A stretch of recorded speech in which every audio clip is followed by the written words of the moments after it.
Hello hi ଜୟ ଜଗନ୍ନାଥ ଆପଣମାନଙ୍କୁ ସ୍ୱାଗତ କରୁଛି ଆଉ ଗୋଟେ ମିନି ବ୍ଲଗ୍କୁ। ତ ଆଜି ଥିଲା ଆମ ସାନୁ ମାନେ ଗୁଡୁନୁର ଜନ୍ମଦିନ। ତ ସେଥିପାଇଁ ଆମେ ତା ବର୍ଥଡ଼େ ପାର୍ଟିର ପ୍ରିପାରେସନ୍ରେ ଲାଗି ପଡ଼ିଥିଲୁ। ତ ଆଜି ସାନୁ ଆମକୁ ଚିକେନ୍, ଭାତ ଆଉ ପାମ୍ପଡ଼ କାକୁଡ଼ି ସାଲାଡ଼ ପାର୍ଟି ଦେଇଥିଲା। ତ ଆମେ ବି ତା ପାଇଁ ଗୋଟେ ଛୋଟ ସେଲିବ୍ରେସନ୍ ପାଇଁ ପ୍ଲାନ୍ କରିଥିଲୁ। ତ ଦେଖିପାରୁଥିବେ ଏପଟେ ଭାତ ବସାଇ ଆମେ ସମସ୍ତେ ଚିକେନ୍ ଧୋଇ ମସଲା ମସଲି ପ୍ରିପାରେସନ୍ରେ ଲାଗିଥିଲୁ। ତ ଆଜି ଆମର ଚିକେନ୍ଟା ପୁରା ମସଲା ଫସଲା ଗୋଳା ହେଇ ପୁରା ଇଂଲିଶ ଷ୍ଟାଇଲ୍ରେ ଆଜି ହେବ। କାହିଁକିନା ଆମେ ସମସ୍ତେ ହେଲୁ ଗୋଟେ ଗୋଟେ ଇଂଲିଶ ପିଲା। ତ ଆମ ରୋଷେଇ ବି ସବୁବେଳେ ଇଂଲିଶରେ ଚାଲେ। ତ ଦେଖିପାରୁଥିବେ ଯେମିତି ଆମେ ଚିକେନ୍ରେ ହଳଦୀ, ଲୁଣ, ଲଙ୍କାଗୁଣ୍ଡ ଗୋଳେଇ ତାକୁ ଯେମିତି ପୁରା ସଜେଇ ଦେଇଥିଲୁ। ତ ତାପରେ କଞ୍ଚା ପିଆଜ, କାହିଁକିନା ପୁରା ଇଂଲିଶ ଷ୍ଟାଇଲ୍ରେ ହେବ, ହିନ୍ଦୀ ନୁହେଁ କି ଓଡ଼ିଆ ନୁହେଁ, ଟୋଟାଲ୍ ଇଂଲିଶରେ ରୋଷେଇ। ତାପରେ ପଡ଼ିଥିଲା ଫର୍ଚୁନର୍ ରିଫାଇନ୍ ତେଲ, ତାପରେ ଗୋଟା ମସଲା।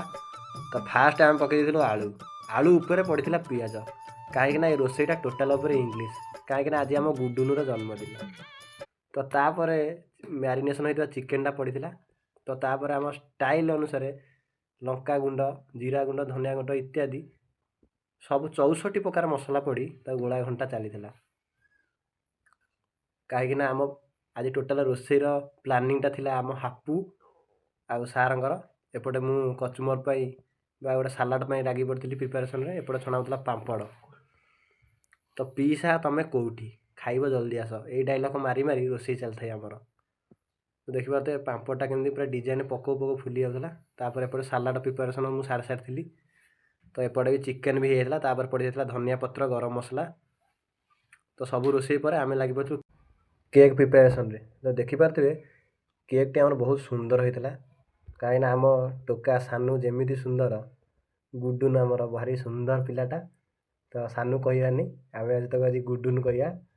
ତ ଦେଖିପାରୁଥିବେ ଆମେ ସେଇଟା ଫାଷ୍ଟ ଯେଉଁ ଫାୟାର୍ କ୍ରାକର୍ଟା ଜଳେଇ ତାପରେ କେକ୍ କାଟିବାକୁ ହାପି ବର୍ଥଡ଼େ ସମସ୍ତେ ତାଳି ମାରି ଗୁଡୁନୁକୁ, ତାପରେ ମଝିରେ ମଝିରେ ଆମର ମଜାକରେ ତାକୁ ଆନିଭର୍ସରୀ ବି ୱିଶ୍ କରାଯାଉଥିଲା।